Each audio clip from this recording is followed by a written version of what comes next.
दशक तिसरा, समास पहिला, जन्म दुःख निरूपण। जय जय रघुवीर समर्थ, जय जय रघुवीर समर्थ, जय जय रघुवीर समर्थ। सदा सर्वदा योग तुझा घडावा, तुझे कारणी देह माझा पडावा। उपेक्षू नको गुणवंता अनंता, रघुनायका मागणे हेची आता। हनुमंतांची कुळवल्ली राम मंडपी वेला गेली, श्रीराम भक्तीने फळली, रामदास बोले या नामे। शुका सारिखे पूर्ण वैराग्य ज्याचे, वसिष्ठा परिज्ञान योगेश्वराचे। कवी वाल्मिका सारिखा मान्य ऐसा, नमस्कार माझा सद्गुरु रामदासा। जयाचा जगी जन्म नामार्थ झाला, जयाने सदा वासनामात केला। जयाच्या मुखी सर्वदा नाम कीर्ती, नमस्कार त्या ब्रह्मचैतन्य मूर्ती। आहे तू जननी मदीय नकळे, अज्ञान मी लेकरू। घाली गे निज प्रेम पाखर सदा, दूरी नको गे करू। प्रेमे बाहत मुक्त कंठ करुणी, नाही दुजे बंधन। प्रल्हादा गुरुराजया नित तुम्हा, माझे असो वंदन। जय जय रघुवीर समर्थ। गणेश शारदा चैव सद्गुरु सज्जनस्तथा, आराध्य दैवतं गुह्यं सर्वं मे रघुनंदनः। गणेश शारदा सद्गुरु संत सज्जन कुळेश्वरू, सर्व ही माझा रघुवीरू, सद्गुरु रूपे श्रीराम। माझे आराध्य दैवत परमगुह्य गुह्यातीत, गुह्यपणाची मात न चले जेथे। यो जातो मरुदंशजोक्षित तले, संबोधयन् सज्जनान् ग्रंथं यो रचयन् सुपुण्यजनकं, श्रीदासबोधाविदम्। यत्कीर्त्या पठणीन सर्वविदुषां स्वान्तापहारी सदा, सोऽयं मुक्तिकरक्षितौ विजयते, श्रीरामदासो गुरुः। मला वाटते अंतरित्वा वसावे, तुझ्या दासबोधासी त्वा बोध व्हावे। अपत्यापरी पाववी प्रेमग्रासा, महाराजया सद्गुरु रामदासा। ब्रह्मानंदं परमसुखदं केवलं ज्ञानमूर्तिं, द्वन्द्वातीतं गगनसदृशं तत्त्वमस्यादिलक्ष्यम्। एकं नित्यं विमलमचलं सर्वधी साक्षिभूतं, भावातीतं त्रिगुणरहितं सद्गुरुं तन्नमामि। गुरुर्ब्रह्मा गुरुर्विष्णु गुरुर्देवो महेश्वरः, गुरुः साक्षात् परब्रह्म तस्मै श्री गुरवे नमः। अनेन प्रियतां देवो भगवान् जानकीपतिः, श्रीरामचंद्र पूर्वेशामस्माकं कुलदैवतं। श्रोता वक्ता श्रीराम समर्थ। जय जय रघुवीर समर्थ, जय जय रघुवीर समर्थ, जय जय रघुवीर समर्थ। आज आपल्याला दशक तिसरा, समास पहिला सुरू करायचा आहे, जन्म दुःख निरूपण। हा आहे स्वगुण परीक्षा समास, स्वगुणाची परीक्षा। आतापर्यंत आपल्याला सगळं गुण आणि ज्ञान दिलंय। या सुरुवातीच्या ओव्यांमध्ये आता सगळ्या प्रकारचं ज्ञान आपल्याला समर्थांनी द्यायचा प्रयत्न केला की हे 3 गुण आहेत।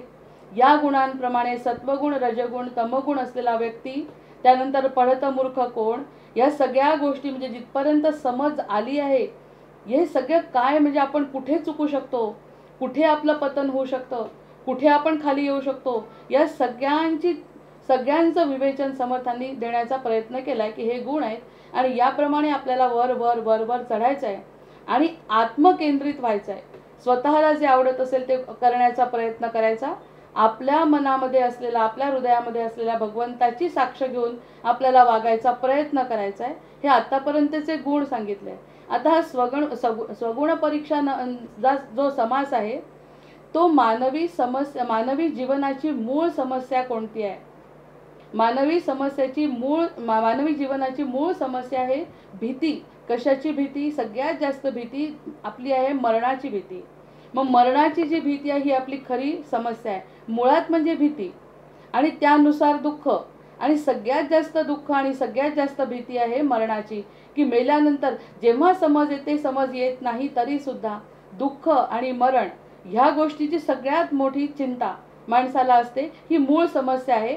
त्यासाठी स्वगुण परीक्षा समासामध्ये सुरुवातीला विवेचन करायचं आहे. आता सुख सुख सुख म्हणत आहे, दुःख ठाकोनी आले. सुखाच्या मागे लागतो कारण आपल्याला आनंद घ्यायचा आहे जीवनामध्ये. आनंद हा आपला मूळ स्वरूप का आहे याचं उत्तर आपल्याला आता बऱ्यापैकी कळत आहे, कारण आपण आनंदाचंच अंश आहोत. आपण समस्येतून आणि वासनेतून निर्माण झालो, हे देह निर्माण झालाय, पण मूळ जो आपला आत्मा आहे तो आत्मा मात्र आनंद स्वरूप परमात्म्याचा अंश आहे. हे अगदी दोन भाग स्पष्ट झाले. वासना, इच्छा ज्या काही असतील त्यातून जी निर्मिती झाली ती देहाची निर्मिती झाली आणि त्या देहामध्ये वास करतोय आपला परमात्म्याचा अंश म्हणजे आपला आत्मा. हे म्हणून आपण सुखाच्या मागे लागतो. हे आता मूळ कारण आहे. सुखाच्या मागे लागण्याचं मूळ कारण हे आहे. अतिशय महत्वाचं आणि अतिशय समजेल, पटेल, आपल्या मनाला पटेल असं हे कारण आहे. दुःख आपल्याला नकोय. जर आपण दुःखातून निर्मिती झाली असती तर आपल्याला सुखाचा शोध घ्यावा लागला नसता, कारण दुःखात आपण रमून गेलो असतो. हे सगळं अतिशय असंच चालतंय असं आपल्याला वाटलं असतं, पण असं नाही आहे. आपला मूळ आनंद स्वरूप असल्यामुळे आपण आनंदाच्या मागे लागतो. याचा कधी आपण विचार केला नाही. आनंद मिळतो म्हणजे काय साधी गोष्ट नाही. प्रत्येक गोष्टीचं निरीक्षण आपण केलं पाहिजे. आपण दुःखाची निर्मिती नाही, दुःखातून निर्मिती झाली आहे ती वासनांची, वासनांमुळे देहाची. पण देहाचं जे काही आहे ते दुःख, म्हणून आपण सुख शोधायला जातो ते देहाच्या द्वारे शोधायला जातो. मग सुख सुख म्हणत आहे, दुःख ठाकोनी आले. समर्थ म्हणतात सुखाचा शोध आपण घेत असताना आपल्याला दुःख का मिळतं? कारण आपण देहाच्या संबंधित विचार करतो. देहाच्या संबंधित विचार केल्यानंतर देह नश्वर आहे. देहाच्या संबंधित सगळ्या गोष्टी नश्वर आहेत. मुळात देहच जर नश्वर आहे तर त्यापासून निर्माण झालेल्या ज्या काही गोष्टी आहेत त्या सगळ्या नश्वर आहेत. त्यामुळे हे सुख आपल्याला देऊ शकणार नाही. आता याचं मूळ कारण हे आहे. स्वगुण परीक्षेमध्ये सगळ्यात महत्वाचं कारण हे आहे. आपलं भलतंच ध्येय डोळ्यासमोर ठेवतो समजेपर्यंत.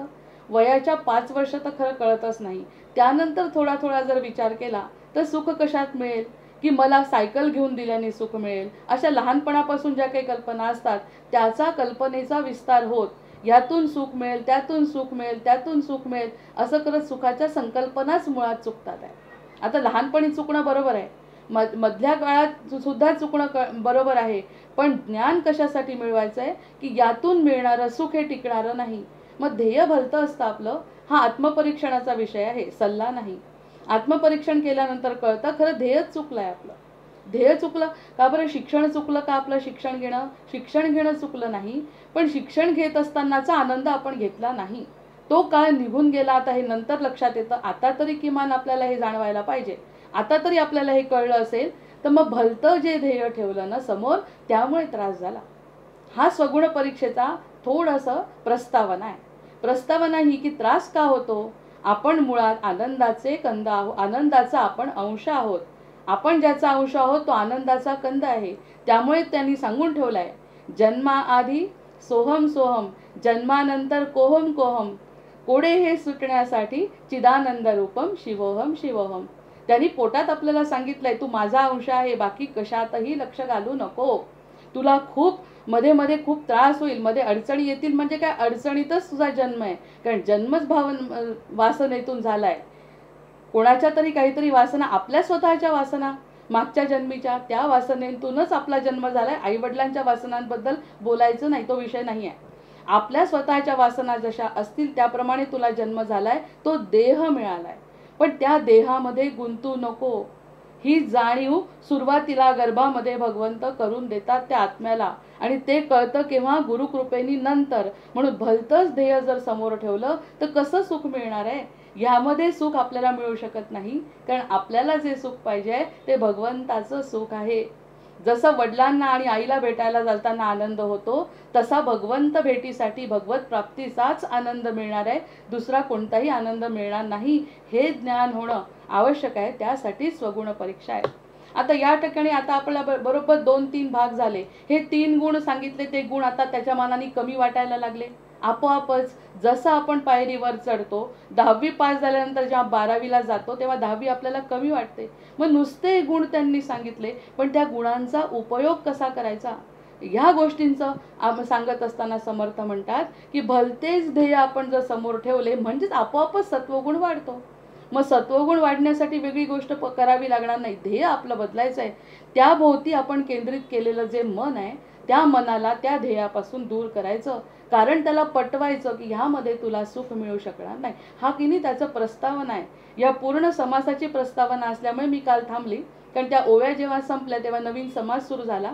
त्या समासामध्ये गुणांचं म्हणजे विभाजित विभाजित विभाजित असं न सांगता, कण कण कण असं न सांगता पूर्ण असं काहीतरी समोर ठेवायचा प्रयत्न आता समर्थ या ठिकाणी करतायत. आता भगवंताचं आपलं जे ध्येय आहे ना, भगवंताचं ध्येय म्हणजे आपलं ध्येय भगवत प्राप्ती असायला पाहिजे. आता भगवत प्राप्ती म्हणजे काय याच्यावरती वेगवेगळे लोक विचार करतात. भगवत प्राप्ती काय आहे त्याचा एक वेगळा समास आपण करू. पण या 3 मानवी जीवनाची 3 वैशिष्ट्ये आहेत याची सुरुवात सांगत असताना, आणि आपल्याला ते सगळ्यांना माहिती आहे 3 वैशिष्ट्ये आहे, पण त्याचा उपयोग कसा करून घ्यायचा आहे तर त्यांना ना मीपणाची जाणीव आहे. बघ या या देहामध्ये नरदेहामध्ये मीपणाची जाणीव आहे जी इतर योनींमध्ये नाही. जड आणि चेतनांमध्ये जर विचार केला तर आपल्याला मीपणाची जाणीव हे आपलं वैशिष्ट्य आहे. हे चांगलं आहे, हे चांगलं आहे. फक्त त्याला वळवायचं आहे आपल्याला, हा नंतरचा भाग आहे. पहिल्यांदा मीपणाची जाणीव आहे. मग दुसरं आहे काळाचं आपल्याला भान आहे. नाही म्हटलं तरी प्रत्येकाला समजतं एक ना एक दिवस मरणार आहे, कारण जन्मापासून कितीतरी लोकांची मरणं आपण बघतो. जरी कोणी आपल्याला शिकवलं नाही की आपल्याला एक दिवस मरायचं आहे, पण शेजारचा गेल्यानंतर आपल्या घरातला मृत्यू बघितल्यानंतर आपल्याला याची पटकन जाणीव होते. मग या जाणीवेनंतर आपल्याला हा वैशिष्ट्य आहे आपलं की आपल्याला काळाचं भान आहे. जरी आपल्याला माहिती नसतं केव्हा आपण मरणार आहे, केव्हा आपला काळ संपणार आहे, पण भान निश्चित आहे.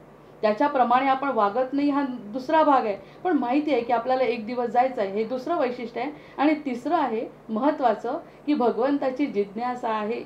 भगवंताची जिज्ञासा का असेल? भगवंताची जिज्ञासा असण्याचं कारण आपण त्याचा अंश असल्यामुळे तो कसा आहे हे पाहण्याची इच्छा अगदी नैसर्गिक आहे. मग नैसर्गिक इच्छा तोडायची आणि कृत्रिम इच्छेकडे बघायचं असं आपण करत गेलोय आतापर्यंत. या 3 वैशिष्ट्यांमुळे काय होत आहे, पहिली जी वैशिष्ट्य आहे मीपणाची जाणीव, मग ती जर झाली तर फार छान, आणि नाही झाली तर अधोगती, आणि झाली तर आपली परमगती. या दोन्ही शक्यता आपल्याला या जन्मामध्ये करू शकतो. म्हणजे पौरुष प्रयत्न ज्याला आपण योग वसिष्ठामध्ये वाचतोय की पौरुष प्रयत्न म्हणजे कोणते, की ज्या ठिकाणी आपण आपलं स्वतःचं कल्याण करून घेऊ शकतो. इतकी छान जाणीव मीपणाची जाणीव दिली. मग या मीपणाच्या जाणीवेला मी मध्ये अडकवायचं का परमतत्वामध्ये विलीन करायचं हे आपल्या हातात आहे. मग मीपणाची जाणीव हा मूळ घटक आपल्यासाठी अतिशय चांगला भगवंतांनी दिला आहे. ते देऊनच पाठवलंय. जन्माआधी सोहम सोहम म्हणत राहा, तू कोण आहे, तू कोण आहे, तू कोण आहे, ह्याचा शोध घे. अस्वस्थता वाटली पाहिजे की ह्याच्यात सुख नाही म्हणजे माझं काहीतरी वेगळं सुख असलं पाहिजे, याची जाणीव भगवंतांनी पोटात गर्भात असतानाच करून दिली आहे. बाकी आपल्या वासनेप्रमाणे देह मिळाला ही गोष्ट वेगळी, पण आत्म्याला बाकी ही जाणीव आहे की तुला स्वतःचा शोध घ्यायचा आहे. ती आहे स्वगुण परीक्षा. मग दुसरं जे काळाचे भान आहे ना, ते मृत्यूचं ज्ञान आहे. ते ज्ञान आहे आपल्याला की एक दिवस आपल्याला मरायचं. एक वेळ त्याची भीती का वाटते? मग भीती वाटणे आणि ज्ञान असणे याच्यामध्ये फरक आहे. ज्ञान मृत्यूचं आहे, आणि त्यानंतर जर भीती वाटत असेल तर आपलं कर्म चुकलं, आणि भीती वाटत नसेल, निर्भीडता येत असेल, निश्चिंतता येत असेल, तर त्या मृत्यूवर आपण विजय मिळवला. देह गेला माझा, मी अमर आहे. ह्या 2 संकल्पना आपल्याला कळू शकतात. हे भगवंताचं तत्व आहे. भगवंत किती हुशार आहे, आत लपून बसलाय खूप, आणि आत लपून बसल्यामुळे आत जो जाईल त्याला ते सगळं ज्ञान होईल. मग मृत्यू मृत्यू मृत्यू सगळ्यांना दिसला, पण संतांना मृत्यू दिसला नाही, कारण मृत्यू देहाचा होतो, मृत्यू माझा होऊ शकत नाही. हे अतिशय महत्त्वाचं ज्ञान मृत्यूचं. 2 भाग प्रत्येक ठिकाणी. पहिल्यांदा मीपणाची जाणीव असेल तर त्याचा फायदा होऊ शकतो, किंवा नाही घेतला फायदा तर अतिशय अधोगती होऊन पुन्हा जन्माला यायचंय, आणि पुन्हा मनुष्य जन्म मिळेल याची शाश्वती नाही. कोणत्या तरी खालच्या योनीमध्ये जन्म मिळू शकतो. मग ही जाणीव म्हणजे स्वातंत्र्य तुम्हाला आपल्याला या गोष्टीचं दिलंय की मीपणाची जाणीव आहे, लक्षात घ्यायचं. आणि मग अति चांगलं का अति वाईट करायचं हे आपल्या हातात आहे. दुसरं भगवंत काळाचं भान दिलंय आपल्याला की कोणत्याही क्षणी मरू शकतो, पण त्याची भीती बाळगण्याचं कारण नाही. हे हळूच एक छोटंसं ज्ञान, छोटं म्हणजे हेच खरं ज्ञान त्या ठिकाणी अपेक्षित आहे की याला भ्यायचं काही कारण नाही. ही आहे स्वगुण परीक्षा. तू कोण आहे, स्वगुणाची परीक्षा. आणि तिसरं भगवंताची जिज्ञासा. भगवंताची जिज्ञासा असेल तर मग आपण आपल्या हृदयामध्ये असलेल्या भगवंताला ओळखू शकतो. जर ती जिज्ञासा नसती, जर मी कोण आहे, मला आनंद घ्यायचाच नाही, मिळवायचाच नाही असं म्हणणारा व्यक्ती ही गोष्ट करू शकत नाही. पुढे एखादी गोष्ट करून ठेवली आहे, वडिलांजवळ जर इस्टेट आहे तर ते मिळवण्यासाठी प्रत्येक मुलगा वेगवेगळ्या प्रकाराने प्रयत्न करतोच. कारण त्याला माहिती आहे की त्याच्याजवळ ते आहे, ते मला मिळणार आहे आणि ते फक्त माझंच आहे. कारण वडील माझे आहेत तर त्यांच्याजवळ जे काही जमा आहे ते सगळं माझं आहे याची जाणीव असते. आणि जर ते देणार नसतील तर ते मिळवण्यासाठी प्रयत्न सुद्धा मुलगा करतो. वडिलांचा ऐकतो, वडिलांच्या मनाप्रमाणे वागतो. तेव्हा कुठे वडिलांची सगळी इस्टेट किंवा प्रॉपर्टी जे काही त्यांच्याजवळ असेल ते सगळं मुलाला मिळू शकतं. मग हे करण्यासाठी त्याला वडिलांचं ऐकावं लागतं, वडिलांकडे लक्ष द्यावं लागतं. तेव्हा वडिलांचं सगळं आपल्याला मिळतं. मग तसं भगवंताची जर जिज्ञासा असेल तर भगवंताचे सगळे गुण आपल्याला मिळू शकतात. भगवंतांचे किती गुण आहेत, म्हणून भगवंतांच्या गुणांचं वर्णन करत असताना आपल्याला आनंद का होतो? कारण असं वाटतं की फार आनंद यायचा की त्यांचं वर्णन करत असताना आतून आनंदाच्या उकळ्या फुटणे, म्हणजे मी आणि तू काही वेगळा नाही, मला फार आनंद होतोय कारण माझ्याच वडिलांचं कौतुक आणि भजन गायन पूजन मी करतोय. ह्या गोष्टींनी आपलं मन निस्वार्थी बनतं. निस्वार्थी, तो स्वार्थ वेगळा. प्रत्येक वेळी मला बोलताना ना दुसरा पॉइंटही आठवतो. निस्वार्थी बनणे म्हणजे खरा स्वार्थ सांभाळणे.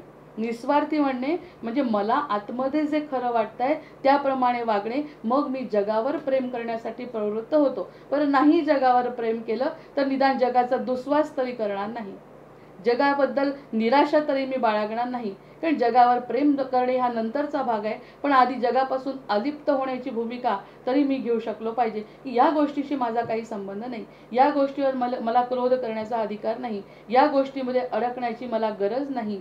ह्या जरी गोष्टी कळल्या तरी भगवंताची जिज्ञासा निर्माण झाली. आणि मुळात या तिन्ही गोष्टी भगवंतांनी आपल्यासोबत जन्मताना पाठवून दिल्या. मग त्याचा फायदा आपण कसा करायचा हे आपल्या हातात आहे. हे सांगण्यासाठी हा स्वगुण परीक्षा समास आहे.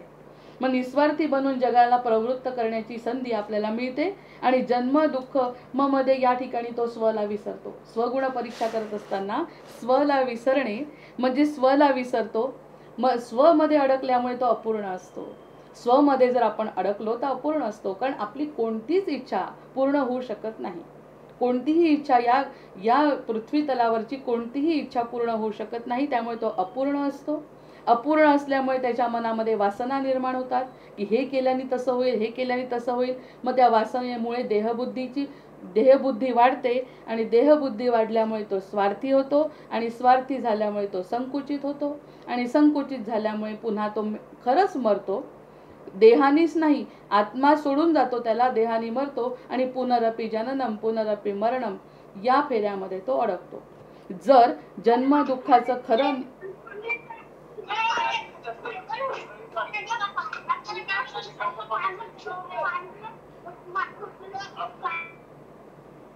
तर जन्म दुःखाची जर जिज्ञासा नसती आपल्या मनामध्ये, जिज्ञासा जर म्हणजे तीन महत्वाचे सद्गुण, ज्या महत्वाचे गुण आपल्याजवळ दिले आहेत, वैशिष्ट्य जी दिली आहेत भगवंतांनी, ती आता आपल्याला समजतात. आपल्याला वाटतं जिज्ञासा असणं काही वेगळं नाही.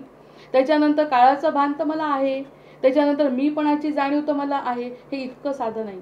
ते वैशिष्ट्य याच्यासाठी दिलं आहे की जर मीपणाची खऱ्या मीची जाणीव झाली तर तुझी परमगती मिळू शकते, नाही जाणी तर अधोगती होऊ शकते. काळाचं भान ठेवलं तर लवकरात लवकर परमप्राप्ती होऊ शकते. ज्या ठिकाणी मृत्यूवर विजय मिळवणे म्हणजे देहाचं काहीही झालं तरी चालेल, मी अमर आहे ही भावना निर्माण आपण करू शकतो. आणि तिसरी गोष्ट म्हणजे भगवंताबद्दल जिज्ञासा असल्यामुळे मी आणि त्याला बघायची फार तळमळ लागते. आणि त्याला बघणं हे आपल्याला शक्य केव्हा होतं? जेव्हा ही स्वगुण परीक्षा समास आपण ऐकू. अशा प्रकारची ही प्रस्तावना स्वगुण परीक्षेची असल्यामुळे स्वार्थी संकुचित मन, देहबुद्धी नाहीशी करून मनावर नियंत्रण ठेवून या सगळ्या गोष्टींचा आत्मपरीक्षणात्मक विचार करणे म्हणजे आपण आता ह्या गुणांचा एकत्रितपणे वापर करता येण्याचा पात्र होणे.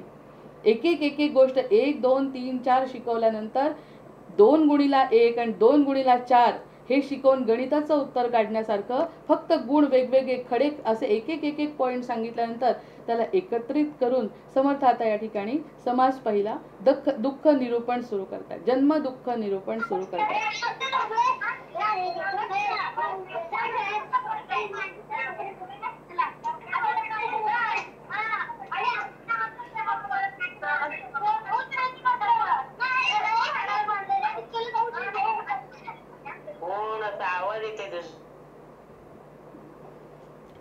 तर या ठिकाणी असं म्हणत असताना म्हणजे त्याची प्रस्तावनामध्ये 3 वैशिष्ट्य सगळ्यांनी लिहून ठेवावीत अशी वाटतं मला.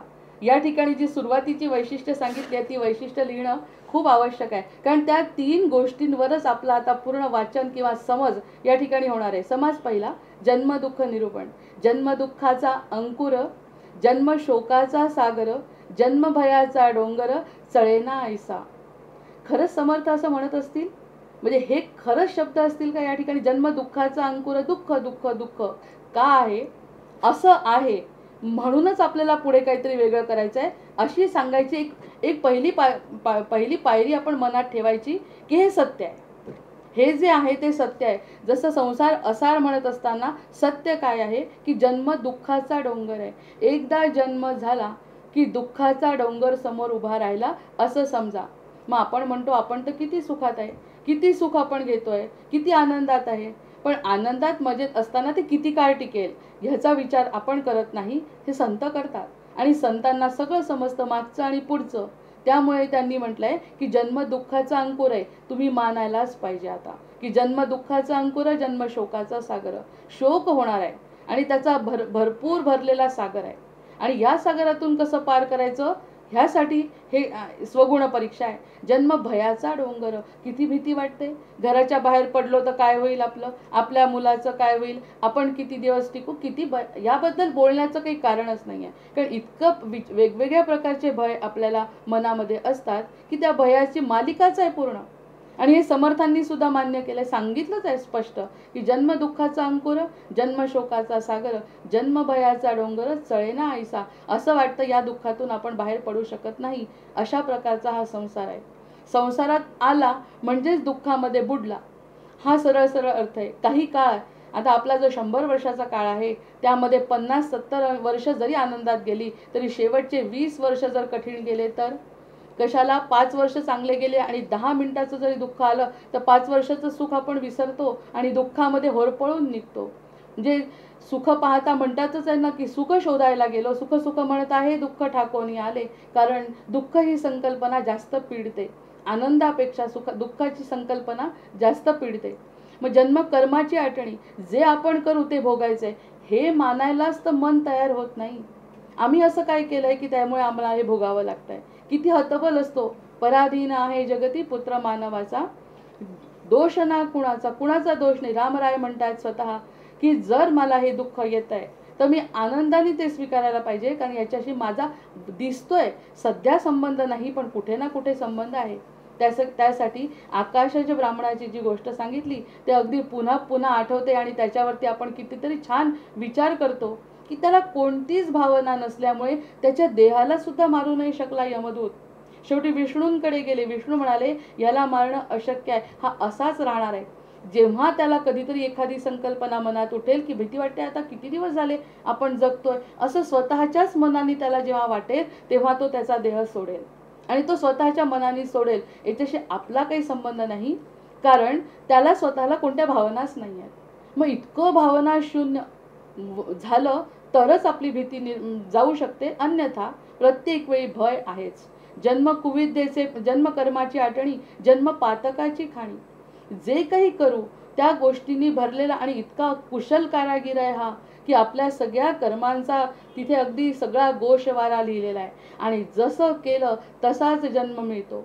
यासाठी आपण डोळे उघडून जर बघितलं तर प्रत्येकाचा जन्म वेगवेगळ्या घरी, कोण काय बनणार आहे हे सुद्धा कुणालाही कोणाच्याही हातात नाही.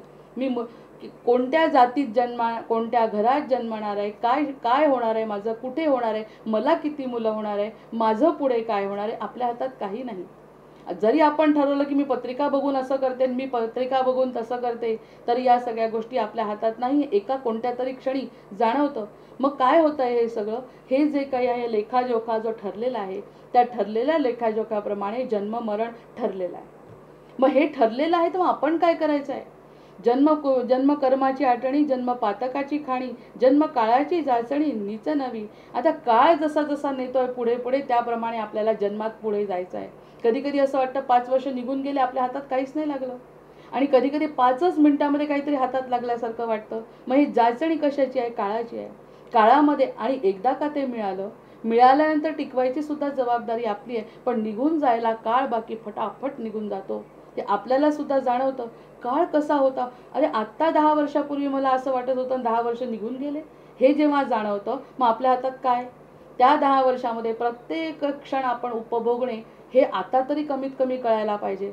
नाही कळलं तर पुन्हा जन्म दुःखाचा अंकुर, जन्म शोकाचा सागर, जन्म भयाचा डोंगर चळेना ऐसा. ते म्हणतात काहीही केलं तरी अशा प्रकारचं जर आयुष्य काढायचं असेल तर सुख हाती लागणे शक्य नाही. हे दुःखाने भरलेलं आहे. आणि जरी आनंदात वाटत असलो आपण सध्या, तरी तो आनंद खरा नाही. कारण शेवटच्या क्षणाला जे दुःख होणार आहे ना, ते भोगणं अतिशय कठीण आहे. कारण पुन्हा जन्माला यायचं आहे, ही अशी सतत जाणीव संत आपल्याला करून देतात. जन्म कुविद्येचे फळ. ते तर म्हणतात कुविद्यामुळे आपल्याला अज्ञान आहे म्हणून आपला जन्म झालाय. आता या ठिकाणी काय विचार करायला पाहिजे की कोणत्याही प्रकारची वासना, कोणत्याही प्रकारची मोक्षाची संकल्पना, कोणत्याही गोष्टीची कोणतीच कल्पना जन्मा मृत्यूबद्दल आपण करायची नाही. आपण स्थिर व्हायचं, उदासीन व्हायचं. नाही तर ती कुविद्या आहे. सद्विद्या कोणती? की ज्याप्रमाणे माझं कल्याण होईल. आता सद्विद्या आधी सांगितल्यामुळे आपण त्यावरती बोलतो, पुढच्या गोष्टी बोलण्याचा आपल्याला अधिकार नाही. आधी सद्विद्येबद्दल जेव्हा ते बोलले, तेव्हा त्यांनी सांगितलं कितीही ज्ञानी झाला, कितीही पंडित झाला, कितीही ऐश्वर्य संपन्न झाला, तर जर तो तसा वागला नाही, जर तो इतरांबद्दल बोलला नाही, जर तो स्वार्थीच असेल, तर त्या गोष्टीला महत्त्व नाही. मग हे कुविद्येचं काय फळ आहे? कारण आपल्याला ज्ञानच नाही. आपण अज्ञानी आहोत या बाबतीत की आपल्याला काय करायचं आहे, असं जोपर्यंत कळत नाही तोपर्यंत दुःखच दुःख समोर आहे. समर्थ म्हणत असताना हळूच त्यांनी सांगितलंय, कुविद्या असेल तर दुःख आहे आणि सद्विद्या असेल तर सुख सापडू शकतं. हा अतिशय महत्त्वाचा मुद्दा या ठिकाणी आहे. ते म्हणतात जन्म कुविद्येचे फळ. कुविद्येच्या फळामुळे, वासनेमुळे जर निर्माण झाला असेल, जन्म लोभाचे कमळ. वाढत जाते. लोभ आहे, मनामध्ये लोभ आहे. भ्रमर जसा कमळामध्ये अडकतो, समजतंय त्याला संध्याकाळ झाली, कोणत्याही क्षणी कुमुदिनी बंद होणार आहे, तरी सुद्धा तो मध चाटत बसतो आणि मग त्याचं बंद होतं जेव्हा तो मरून जातो. मग तसंच आपलंय, मोहामध्ये आपण अडकलो तर कर्तव्य करायचं आहे. कर्तव्य करण्यासाठी कोणीही म्हणत नाही, कारण आपला जन्म आपल्या हाती नव्हता. कसा व्हायचा, केव्हा व्हायचा हे आपल्या हाती नसल्यामुळे जे काही समोर दिसत आहे त्याप्रमाणे कर्म करणं हे आपले कर्तव्य आहे. पण ते कर्तव्य करत असताना मोहात जर त्या भ्रमरासारखे अडकलो, तर एक क्षण काळ आपल्याला, कमळ जसं त्याला खाल्लं तसं आपल्याला काळ खाऊन टाकेल. मग या सगळ्या कळल्या. जन्म लोभाचे कमळ, जन्म भ्रांतीचे पडळ. भ्रांती तर इतकी आहे, इतक्या शंका, इतक्या कुशंका, सारख्या कोणताही प्रश्न अगदी नीट त्याचं उत्तर आपल्याला कधी सापडतच नाही. एक सापडवायचा प्रयत्न केला तर दुसरीकडे उत्तर दुसरं दिसतंय. स्थिरता मनामध्ये येत नाही जोपर्यंत तो ज्ञानहीन आहे. शेवटी ते म्हणतात समर्थ, ज्ञानहीन. ज्ञान नसेल म्हणजे सद्विद्या नसेल, ज्ञान नसेल तर तो अज्ञानी आहे. आणि अज्ञान असेल तर दुःख संपत नाही. बस इथेच संपलेलं आहे सगळं, की अज्ञान असेल तर दुःख संपणार नाही. ज्ञान झाल्याबरोबर दुःख समोर येणारच नाही. देहाच्या समोर ज्या काही दुःखाच्या संकल्पना आहेत त्या सगळ्या फिक्या आहेत मग ज्ञानापुढे. जसा सूर्याचा प्रकाश आला, सूर्य उगवला की अंधार नाहीसा होतो. कितीही प्रयत्न केला तरी अंधार टिकू शकत नाही, कारण सूर्य आणि अंधार हे विरोधाभास आहे. तसं एकदा का ज्ञान झालं की ज्ञानानंतर मग हा दुःख राहत नाही, कारण ज्ञानामध्ये दुःख नाही. सद्विद्या जर असेल तर दुःख नाही. दुःख अविद्येत आहे, कुविद्येत आहे. लोभाचं फळ, जन्म कुविद्येचे फळ, जन्म लोभाचे कमळ, जन्म भ्रांतीचे पळळ आणि ज्ञानहीन. जर ज्ञान नसेल, म्हणजे आता या ठिकाणी आपण ज्ञानावरती चर्चा करायला पाहिजे. खरं ज्ञान काय? ज्ञान म्हणजे पुन्हा त्यांनी सांगितलं, मीपणाची जाणीव, काळाचं भान आणि भगवंताची जिज्ञासा. या अतिशय वरच्या पायऱ्यांप्रमाणे जर चालत गेलो तर ते खरं ज्ञान मिळेल. आणि ते जर ज्ञान मिळालं तर दुःखाचा संबंध राहत नाही. मग त्यांनी सुरुवातीला घाबरवायचं काम केलंय का? स्वगुण परीक्षा करत असताना सुरुवातीला घाबरवणार आहेत का समर्थ? ते म्हणतात असं आहे, तुम्ही जरी म्हटलं मी आनंदात आहे तरी हा आनंद खरा नाही हे मला माहिती आहे, कारण जन्म दुःखाचा अंकुर, जन्म जीवासी बंधन. जन्म झाला म्हणजे जीवाला बंधन आलं, माया आली, कुठे ना कुठे जन्म होतो, कुठे ना कुठे जन्म झाल्यानंतर तिथे आई असते, संसार असतो, आणि आपल्या देहाला जे काही कर्म लागतात त्याप्रमाणे आपण आपला पसारा वाढवतो. जन्म झाला म्हणजे पसारा वाढला, तो कोणत्याही स्वरूपात असो, मानसिक असो, शारीरिक असो का आर्थिक असो, पसारा वाढणार. जन्म जीवाचं बंधन, मग हे बंधनात टाकतोय तो हे कमवायला. म्हणजे बघा, 30 वर्षाची नोकरी झाली, अभिमानाने सांगतात 30 ते 35, कोणी सांगतात 40 वर्ष मी नोकरी केली. खरंच आहे, बंधनातच अडकला ना तो देहाच्या, की इतकं सगळं केल्याशिवाय मी मुक्त कसा होणार, मला आनंद कसा मिळणार. पण त्याला शेवटी तरी 40 वर्षानंतर आनंद सापडला का, याचा विचार जेव्हा दुसरेकडून विचार आपण जेव्हा करतो तेव्हा कळतं खरं 40 वर्ष गेला की काय.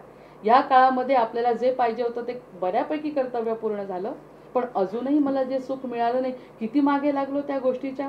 मग जीवाचं बंधन जन्मापासून, कधी वडील म्हणून बंधन, कधी भाऊ म्हणून बंधन, कधी स्वतःच्या देहाचं बंधन, की मला देहासाठी काहीतरी लागणार आहे. या सगळ्या गोष्टी बंधनातूनच निर्माण होतात. जन्म झाल्याबरोबर बंधन आहेच, बंधनातूनच जीवाचा जन्म होतो.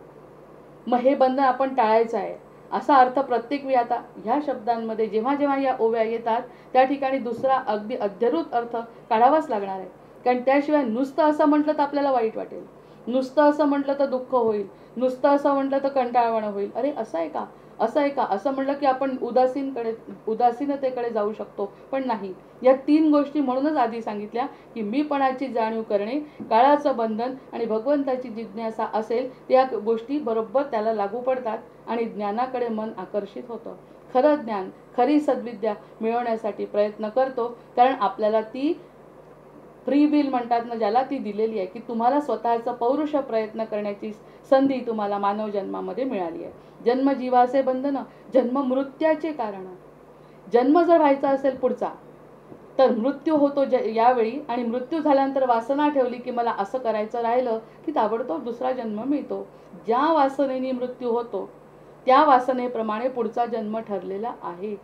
जडभरताचं उदाहरण आपण प्रत्येक वेळी त्यासाठीच पाहतो की त्याची सगळं ज्ञान असून सुद्धा एका क्षणाने त्याचं सगळं वाया गेलं. तसं एका वासने, मग आपल्या एकच असतात का, कितीतरी वासना असतात, हे राहिलं ते राहिलं ते राहिलं, हे करायचं राहिलं, आणि अंतर्मनातल्या सुद्धा वासना सगळ्या स्पष्ट त्यांना दिसतात. हे चित्रगुप्त जे बसलेत ना खांद्यावरती, ते तेच लिहून घेतात हिला आतमध्ये काय वाटतंय.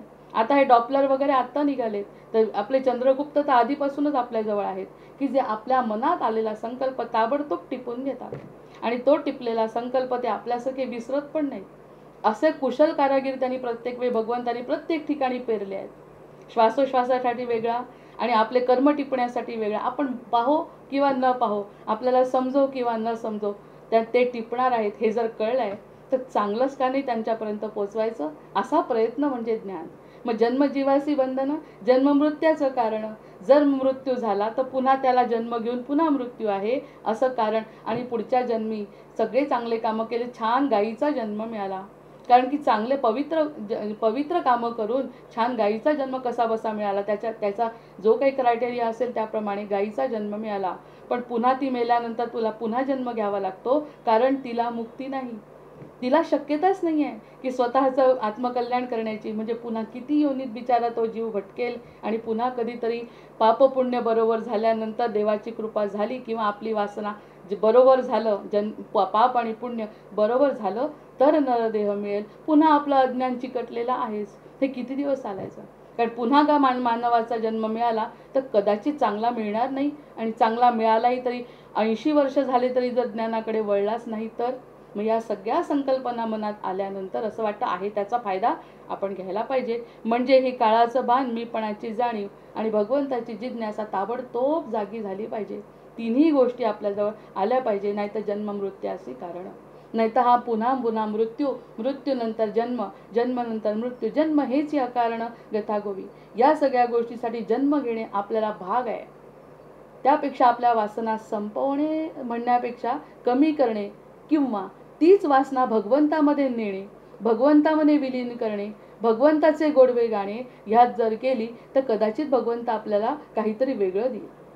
जे हे मिळणारच आहे हे माहिती आहे, त्यापेक्षा भगवंताचे जर आपण पाय धरले, समचरण तुझे धरतो असं जर म्हटलं तर कदाचित, कारण तो कुशल कारागीर हे आम्हाला पटलंय, तर तो माझं कल्याणच करेल. सतत दिवस रात्र त्याचं नाम घेतल्यानंतर पुढे काय करायचं ते त्याचं त्यांनी ठरवावं. कारण आता मला कळले की तुझ्याशिवाय मला गती नाही, आणि मला गती नकोच आहे, मला हे संपवायचंच आहे सगळं, असं जर म्हणत असेल तर जन्मजीवाचं बंधन म्हटलंय समर्थांनी, तर ते बंधनच मला नको आहे. आजच एकाने कोणीतरी मला प्रश्न विचारला, त्या प्रश्नाचं उत्तर मला आता देता येईल असं वाटायला लागलंय की ह्यामध्येच त्या व्यक्तीने जो विचारलाय तो कदाचित ह्या चोवीत असेल असा मी विचार करते. आता जन्मजीवासी बंधन, जन्म मृत्याचे कारण, जन्म हेची अकारण गथा गोवी. जन्मच तर आपल्याला अकारणपणे जन्म झाल्यानंतर समजत नाही. त्या गुरूंची गोष्ट किती छान आहे याच्या बाबतीत. गुरु हातात आले तर गुरु आठवले. गुरूंनी सांगितलं सगळं ज्ञान आहे पुढच्या जन्मी, पण मला इतकं काहीतरी पाप झालंय माझ्या हातून की मला डुकराची योनी मिळणार आहे हे मला स्पष्ट दिसतंय, आणि डुकराची योनी झाल्यानंतर या ठिकाणी मी असणार आहे. एवढा ज्ञानी ते सद्गुरू नाही म्हणायचं, गुरु आणि शिष्याला सांगतात की त्या ठिकाणी ये आणि तू मला मारून टाक, आणि म्हणजे मी मुक्त होईल. हे म्हणण्यापेक्षा त्यांनी म्हटलं असतं की मला जन्म नको, असं म्हणून समर्थ सांगतात की जन्मच नको म्हटलं असतं तर तुला कळला त्यापेक्षाही नकोच म्हणायचं. पण तो जन्म जेव्हा झाला, खरंच 5-7 वर्षांनी ते गुरु गेले आणि समोर त्याला त्या ठिकाणी ते डुक्कर येऊन दिसलं. तो तिथे मारायला गेला तर तिथेच गुरु म्हणाले मारू नको, मला यातही आनंद मिळतोय. मग जीवाचं बंधन झालं ना. एवढा ज्ञानी मग आपली कथा काय आहे या ठिकाणी असा विचार जर केला तर गुरूंना जे चुकलं नाही, ज्ञान असून चुकलं, त्यापेक्षा आत्ताच भगवंताला शरण जायचं आणि भगवंत जसा ठेवेल तसा राहायचं. त्याही योनीत उद्धार करून टाकेल. कारण पापपुण्य जर असतील तर तीच योनी मिळेल, पण ती योनी सुद्धा भगवंताच्याच पायी राहील अशी आपली तयारी असावी. जन्मजीवासी बंधन, जन्म मृत्यासी कारण, जन्म हेची अकारण गथा गोवी. म्हणून मला जन्म मिळवायचा की नाही यापेक्षा सध्या मी भगवंताची होणे. मी त्यांचे शब्द फक्त सांगत नाही, कारण त्यांचे सांगितले तर भीती वाटते. त्यांचे सांगितले तर आपले कर्म आपल्याला आठवतात. अरे असं झालं मग आपलं वाईट होईल का, असा विचार करायचा नाही. जो विचार आला तो सोडून द्यायचा आणि समर्थ सांगतात त्यातला खालचा अर्थ काढायचा, मतितार्थ या ठिकाणीच आत्ताच स्वगुण परीक्षा असल्यामुळे असं करायचं नाही आहे. नंतर जन्म सुखाचा विसर आहे. सुखाचा विसर पडतो. आपण दुःखाचा विसर पडायला पाहिजे तर सुखाचा विसर पडतो. जन्म चिंतेचा आगर, आणि चिंता करायला लागतो.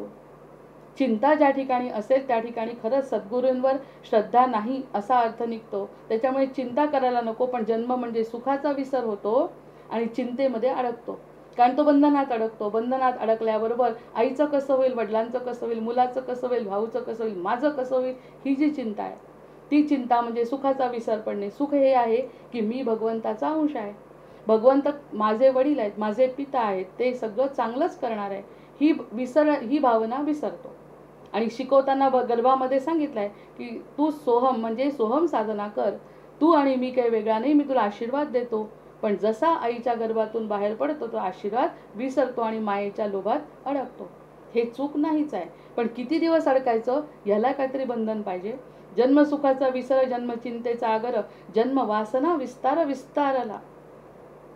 विस्तार करत करत करत ही वासनाच विस्तारते आणि पुन्हा आपण जन्म मृत्यूच्या फेऱ्यात अडकतो. वासना विस्तारायला पाहिजे की आनंदात स्थिर व्हायला पाहिजे, ही गोष्ट म्हणजे ज्ञान. मग त्यांनी म्हटलंय की जन्मभ्रांतीचे पडळ ज्ञानहीन. जो ज्ञानहीन असेल तो असं करेल की विस्तार, तो वासनेचा विस्तार करतो. मला असं आणि आपण खरंच 5 मिनिटं 10 मिनिटं जरी विचार केला या ठिकाणी शांतपणे, तर आपल्याला असं आठवतं की आपण विस्तार भावनेचा केला. विस्तार आपण साधनेचा न करता विस्तार आपण वासनेचाच केलेला आहे. की मला असं वाटतं बुद्धीला शरण जाऊन बुद्धीने जे सांगितलं तेवढंच आपण केलेलं आहे. आपण सगळ्यांनी असं केलेलं आहे. त्यामुळे विस्तार विस्तार विस्तार कशाचा, कुठेतरी थांबायला पाहिजे हे समजायला पाहिजे. तसं नाही केलं तर हे जन्म म्हणजे याच्यासाठी आहे. भगवंताची सगळ्यात मोठी परीक्षा आहे. नरदेहाला घालून मोठी परीक्षा आपल्याला द्यायची आहे. आणि ती परीक्षा देत असताना घाबरायचं तर अजिबातच कारण नाही, कारण एवढे मोठे सद्गुरू आपल्या पाठीशी आहेत. याची जाणीव हे खरं ज्ञान आहे, ही खरी सद्विद्या आहे. म्हणजे आधी सद्विद्या शिकवली, मग पढत मूर्ख लक्षण शिकवलं, हे सगळे समाज शिकवल्यानंतर त्याचा उपयोग करा म्हणतात. जन्म जीवाची आवदसा. आपण म्हणतो आवदसा आहे जन्म जीवाची. जीवाला आता यावर जर विचार केला तर जीवाला वाटतं मला आनंदी व्हायचं आहे, अंतरस्थ हृदयाला वाटत असतं आनंदी व्हायचं आहे, आणि बुद्धी त्याला होऊ देत नाही, बंधन त्याला होऊ देत नाही. अवदसा नाही तर काय, त्याच्यावरती अवकळाच आली. तो बिचारा मुक्त जीव आहे. जीव हा मुक्त आहे, भगवंताचा अंश आहे, आणि त्याला बांधून टाकलंय. त्या जीवाला किती यातना होतं, अरे मला याच्यात रमायचं नाही आहे, तू काहीतरी वेगळा विचार कर, सारखा सांगत असतो, पण आपण ऐकत नाही. आपण म्हणजे आपली बुद्धी ऐकत नाही. तेव्हा ती अवदसाच आहे एक प्रकारची, सुखाला लागलेली ते गालबोट आहे. सुखी जीव आहे, जीव सुखी नाही आहे, आत्मा सुखी आहे हे माहिती असून सुद्धा त्याच्यावर बिचाऱ्यावर अवदसा आली. कारण जन्माला आलो आणि मी अवदसेतच अडकलो, दुःखामध्ये अडकलो. अरे देहाला भोगू द्या ना, दुःख भोगायचं आहे तर तू कशाला दुःखी होतो. ही अतिशय मोठी गोष्ट सांगतात, जन्म जीवाची अवदसा. नंतर जन्म कल्पनेचा ठसा. हा ठसा आहे. आपण जसं म्हणतो ना एकेकाचा ठसा वेगवेगळा आहे, तसा हा ठसा उमटवतोय जीवाचा. कशावर? कल्पनेचा. असं केल्याने चांगलं होईल, तसं केल्याने चांगलं होईल, यामुळे सुखी होईल, त्यामुळे सुखी होईल. सुख मिळाल्यावर सुख नाही म्हणतो तो. स्वर्ग नरक सिनेमामध्ये असंच दाखवलंय, सुखी व्यक्ती सुख नाही म्हणते आणि जी दुःखी व्यक्ती आहे ती सुखी आहे म्हणते. ही कल्पनाच आहे. पुन्हा या कल्पनेतून ठसा पक्का केलोय आपण, ह्यानीच फक्त मी सुखी होणार आहे.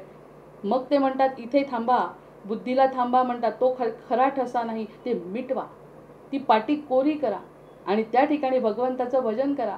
तो माझा आहे मी त्याची आहे, तो माझा आहे मी त्याची आहे, सोहम साधना करा आणि त्यातून जो आनंद मिळेल श्वासावरून तो आनंद उपभोगा. नाही तर ही जन्म जीवाची अवदसा आयुष्यभर काय, जन्म गेल्यानंतर सुद्धा हीच अवदसा राहील, असं अगदी जाणवायला पाहिजे. जन्म जीवाची अवदसा, जन्म कल्पनेचा ठसा, जन्म लांबेचा वळसा, ममता रूप. लांबून घालते वळसा ममता रूप. ममता दाखवते आपल्याला, किती प्रेम करते. खरं प्रेम हे आपलं स्वरूपच आहे. प्रेम करणे हे आपलं स्वरूप आहे.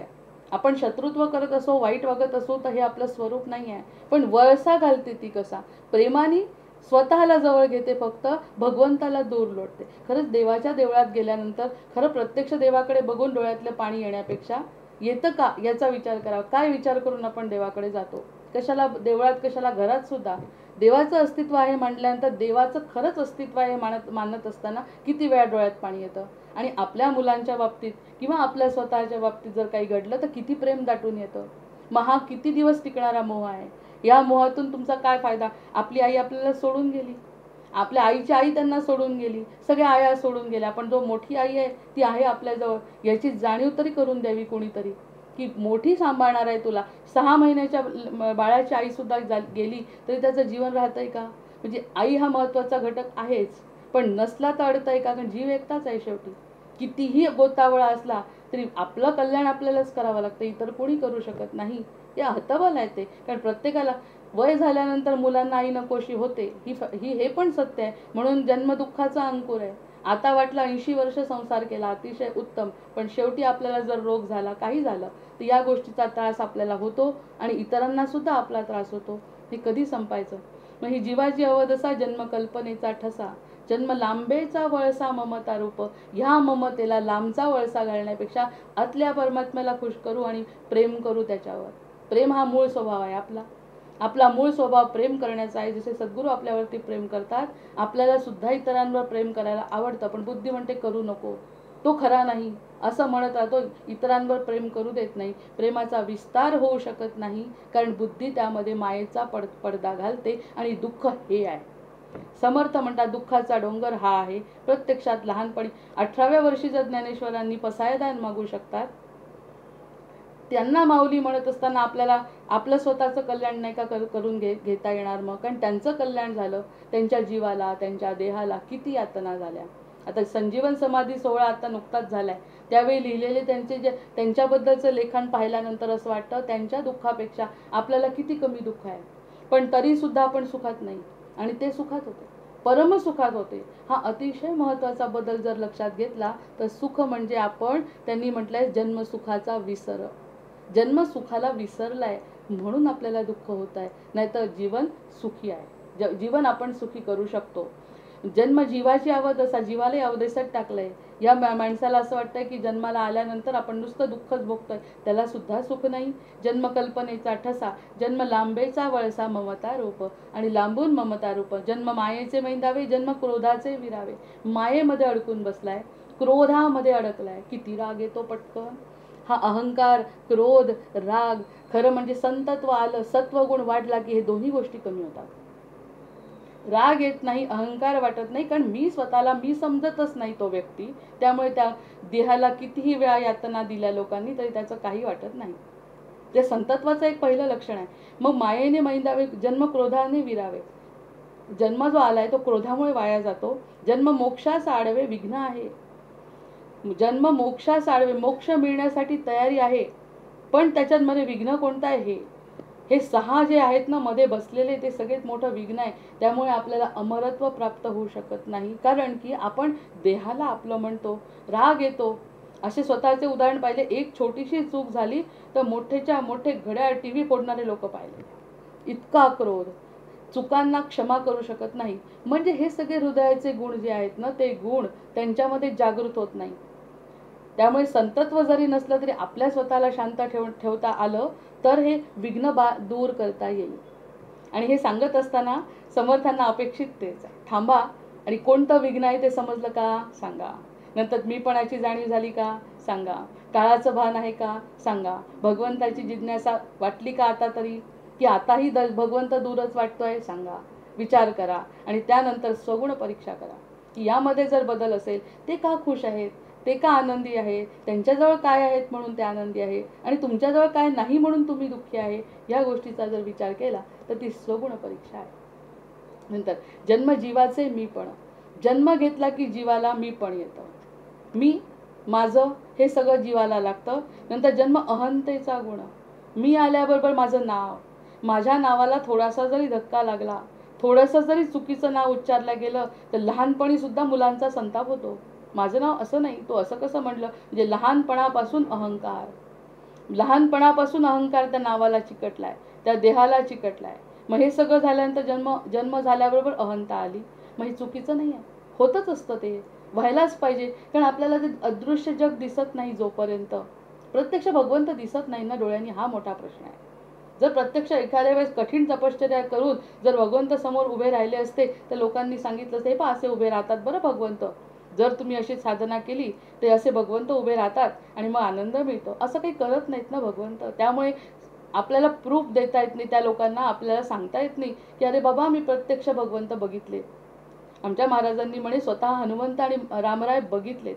समर्थ तर रामाचं, हनुमंताचा अवतारच होते, पण ते असं सांगत होते का की असं केल्याने असं होत आहे? नाही सांगत ते. कारण ते जसे वागले ते का आनंदी होते याचा विचार आपण करायचा. कारण थोडी तरी परीक्षा आपण द्यायलाच पाहिजे ना. सगळ्या गोष्टी ते नाही करू शकत. अन्नाचा घास आपल्या समोर जरी आला तरी खावा आपल्यालाच लागतो. त्याप्रमाणे आपण आपला निर्णय घ्यायचा. जन्म जीवाचे मीपण, जन्म अहंतेचा गुण. जन्म हेची विस्मरण ईश्वराचे. जन्म झाला की विस्मरण आहे. मग हे भगवंत समर्थांनी मान्य केलंय की जन्म झाला की विस्मरण होणार आहे. आणि जन्म झाला की इकडे आनंदोत्सव असतो की मला मुलगा झाला, मला मुलगी झाली, माझी आई, माझे वडील, माझे काका, एवढा मोठा गोतावळा, यामध्ये रमला की रमला. वरती हसत असतील भगवंत. आता असं वाटतंय की आपण जेव्हा असं वागतो तेव्हा किती हसत असतील ते. कशासाठी पाठवलं आणि किती आनंदात आहे बघा. बघू किती दिवस आनंदात राहतो. शेवटी तर येणं माझ्याचकडे आहे. शेवटी त्याला जर आनंदी व्हायचं असेल तर माझ्या त्याच्याकडे स्थिर असतात. जो माझ्याकडे आला तो माझा, नाही आला तो बिचारा बसेल फिरत पुन्हा. जी किती योनी तेही त्यांना दिसतं, किती योनी घेत आहेत आणि किती जन्म घेत आहेत हे सगळं त्यांना कळतंय. मग हे सगळं झाल्यानंतर आपण या गोष्टीचा आताच विचार केला तर ती स्वगुण परीक्षा आहे. जन्म जीवाचे मीपण, जन्म अहंतेचा गुण. जन्म हेची विस्मरण ईश्वराचे. मग आता ईश्वराचं विस्मरण करायचं नाही असं समर्थ म्हणतायत की विस्मरण त्यांचं नको, विस्मरण इतर गोष्टींचं झालं तरी चालेल. त्या ठिकाणी त्यांनी एक उदाहरण जेव्हा दिलं होतं मागे की माझं मी इतका नामस्मरण करते की किती 1 मिनिटही माझ्या हातातली माळ किंवा माझ्या श्वासावरचा जप थांबत नाही. पण समजा मी कोमात गेली आणि मी बेशुद्धावस्थेत राहिली तर माझं कसं होईल? त्यावेळी भगवंत म्हणाले, अगं इतकी जर साधना केली तर त्यावेळी तर मी तुला उचलून घेऊन जाईल. बेशुद्धावस्थेत समजणारही नाही तुला मी केव्हा नेलं ते. इतका विश्वास देवावरती पाहिजे असं त्या बाईंना सांगितलं.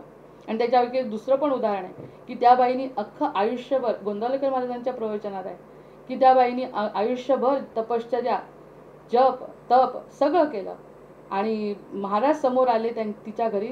तर ते तिला आत्ताही मला मरण आलं ना महाराज, तरी मी निश्चिंत आहे म्हणे. माझी तपश्चर्या, तप, साधना, पूजा, वय माझं भरपूर झालं आहे, त्यामुळे आता मी निश्चिंत आहे. ते म्हणाले ताबडतोब ये माझ्या मांडीवर, ये माझ्या मांडीवर, तुला घेतो. ताबडतोब नको नको, अजून वेळ नाही, पाहू नंतर. गेली ना संधी, हातची संधी गेली. म्हणजे समोर संधी, अशा प्रकारची संधी येत असते. आली ही संधी तर अशी. त्या बाईच्या घरी स्वतः महाराज गेले आणि जेव्हा त्या बाईच्या तोंडून शब्द निघाले की माझं सगळं झालंय, आता मी कोणत्याही क्षणी जाऊ म्हणजे तोंडातून निघालेले शब्द आणि कृती वेगळी असते. बंधन कधी संपतच नाही. त्यांनी सांगितलं ये माझ्या मांडीवर, ताबडतोब गेली असती, मुक्त झाली असती, म्हणजे दुसरी गोष्ट झाली असती तयार. महाराज आले, तिची तपश्चर्या फळाला आली आणि महाराज तिला घेऊन गेले. असं व्हायच्या ऐवजी महाराज आले, ती आली नाही, ती जन्ममृत्यूच्या फेऱ्यात अडकली. एवढी तपश्चर्या करून सुद्धा जे कोणत्या क्षणी कडक परीक्षा घेतील आणि कोणती संधी आपल्याला असेल हे समजण्यासाठी बाकी सतत जागरूक, सतर्क, विवेकाने राहिलं पाहिजे. त्या बाईचं उदाहरण सांगण्याचं कारण तिला कमी लेखणे नसून कुठे कसा माणूस अडकतो हे समजतंय. जन्मविषयांची आवडी, जन्म जीवाचे मी पण, जन्म अहंतेचा गुण, जन्म हेची विस्मरण, ईश्वराचे श्रीराम. 2 ओव्या वाचते. जन्म जीवाचे मी पण, जन्म अहंतेचा गुण, जन्म हेची विस्मरण, ईश्वराचे श्रीराम. जन्म विषयांची आवडी, जन्म दुराशेची बेडी, जन्म काळाची काकडी, भक्षित आहे श्रीराम. जन्म हाची विषम काळ, जन्म हेची वोखटी वेळ, जन्म हा अतिकुष्ठीळ, नरकपतन श्रीराम. जय जय रघुवीर समर्थ, जय जय रघुवीर समर्थ, जय जय रघुवीर समर्थ.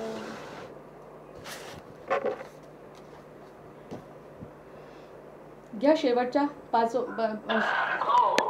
जय जय रघुवीर समर्थ. साधनाचे फळ संसार झाला सफळ, निर्गुण ब्रह्म ते निश्चळ.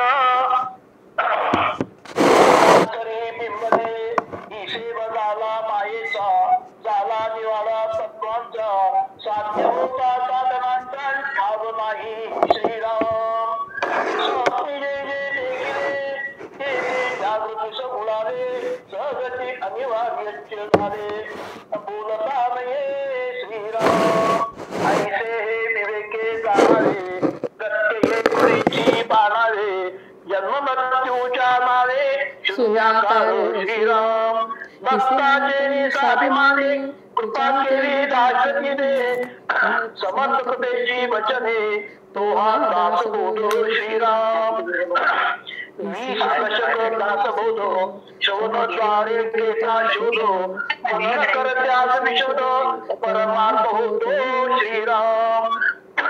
20 दशक 200 समास साधके पावे सावकाश, विसर विवरता विशेष विशेष कळू लागे श्रीराम. ग्रंथाचे करावे स्तवन, स्तवनाचे काय प्रयोजन, येथे प्रत्ययाच कारण प्रत्ययो पावा श्रीराम.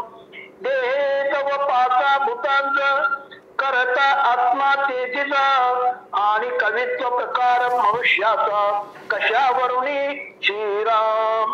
सकळ करणे जगदीशाचे, आणि कवित्वाची काय मनुष्याचे, ऐशा अप्रमाण बोलण्याचे काय घ्यावे श्रीराम. सकळ देयाचा गाडा केला, तत्व समुदाय उडाला, येथे कोण्या पदार्थाला आपुले म्हणावे श्रीराम. ऐशी ही विचाराची कामे, उगेस असो नये भ्रमे, जगदीश्वरे अनुक्रमे सबळ केले श्रीराम. जय जय रघुवीर समर्थ, जय जय रघुवीर समर्थ, जय जय रघुवीर समर्थ. जय श्रीराम, जय श्रीकृष्ण. वंदे देवं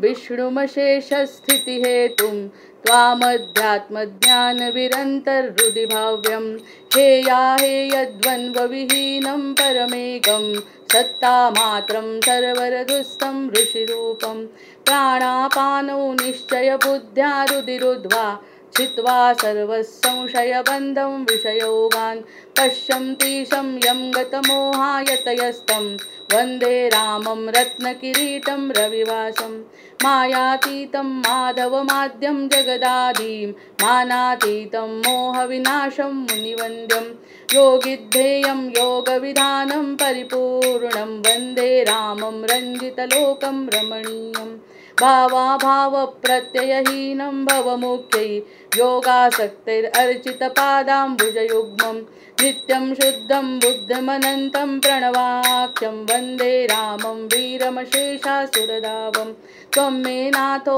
नातीतकार्याखिलकारी मानातीतो माधवरूपोऽखिलधारी भक्त्यागम्यो भावितरूपो भवहारी भोगाभ्यासै भावितचेतः सहचारी त्वामद्यन्तं लोकततीनां परमीशं लोकानां नौलौकिकमाने हृदिगम्यं भक्तिश्रद्धाभावसमेतैर्भजनीयं वन्दे रामं सुन्दरमिन्दिवरनीलं को वा ज्ञातुं त्वामतिमानं गतमानं मानासक्तो माधवशक्तो मुनिमान्यं वृन्दारण्ये वन्दितवृन्दाकरवृन्दं वन्दे रामं भवमुखवन्द्यं सुखकन्दं नानाशास्त्रैर्वेदकदम्बै प्रतिपाद्यं नित्यानन्दं निर्विषयज्ञानमनादिं मत्सेवार्थं मानुषभावं प्रतिपन्नं वन्दे रामं मरकतवर्णं मथुरेशं श्रद्धायुक्तो यः पठति मम स्तवमाद्यं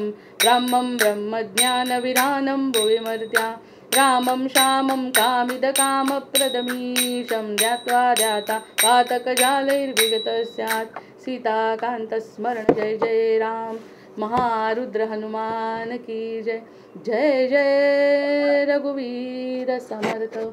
जय जय रघुवीर समर्थ।